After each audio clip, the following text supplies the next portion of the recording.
মায়া 1 minute দাঁড়াও, আমার গলাটা শুকিয়ে গেছে, একটু পানি খেয়ে নি। রাস্তাঘাটে খাওয়ার অভ্যাসটা তোমার গেল না। এই যে ভাবি, আপনাকে অনেক চিনা চিনা লাগতেছে, কোথায় জানি আপনাকে দেখছি।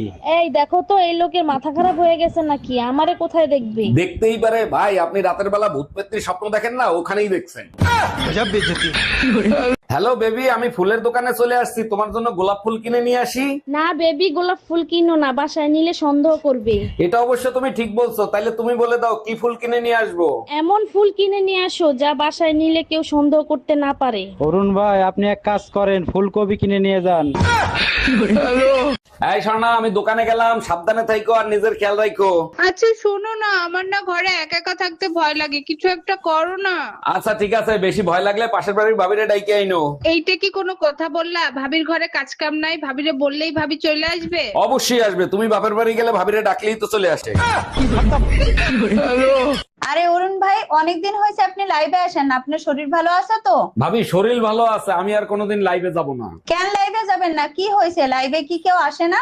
এক প্রেমিক প্রেমিকা আসে, আমার সাথে কথা বলে না, তারা নিজেদের ভিতর প্রেমালাপ করে। জানেন অরুণ ভাই, আপনার ভাই আমারে অনেক ভয় পায়, যখনই সামনে যায় থরথর করে কাঁপতে থাকে। এইটা ভাবি বিশ্বাস করতে পারলাম না, আমার ভাই হলো বীর, সে কাউকে দেখে ভয় পায় না। সত্যি বলছি, আমারে দেখলেই ভয় পায়। বিশ্বাস না হয় শাশুড়ির কাছে গিয়ে শোনেন। মায়ের কাছেও জিজ্ঞেস করছিলাম, মা বলছে আমার ভাই শুধু পেতনি দেখলে ভয় পায়।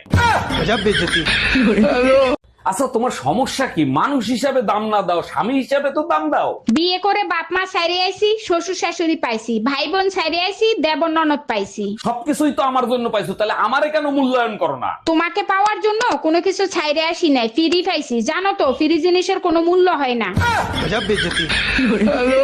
এই শুনছো, তোমার মেয়ে স্কুলে যাইতে চাচ্ছে না, তুমি কিছু বলো। হারিয়া কি হয়েছে আম্মু, স্কুলে যাবা না কেন? কি সমস্যা?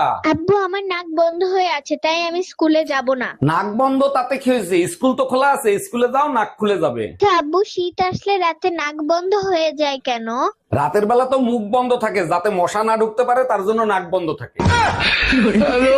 এই কই তুমি, দেখো আমার না বিড়ালে কামড়াইছে, অনেক ব্যথা করতেছে। সর্বনাশ, 50,000 টাকা দিয়ে বিদেশি বিড়াল কিনে আনছি, সেই বিড়ালে তোমারে কামড়াইছে? তার মানে কি, আমি কি মিথ্যা কথা বলতেছি? এই দেখো, কামড়ায় রক্ত বের করে ফেলছে। আচ্ছা ঠিক আছে, আমি ডাক্তারের কাছে ফোন দিচ্ছি, তুমি দেখো বিড়াল বাইসে আছে না মরে গেছে।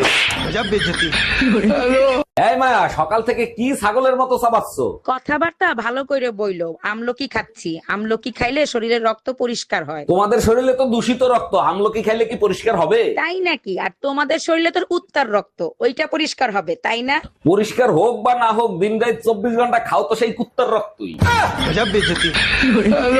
শীতের দাপট সহ্য না করতে পেরে ভাবি কম্বলের ভিতর দেবরকে নিয়ে শরীর গরম করলো। আচ্ছা, এইসব নোংরা নিউজ কি শুধু তোমার কাছেই আসে? আমার চোখে তো কখনো পড়ে না। তোমার সমস্যা কি জানো? পুরো কথা না শুনে তুমি কমেন্টস করে বসো। শোনো, গুগল লোক চেনে, কার কাছে কি পাঠাতে হবে খুব ভালো করে জানে।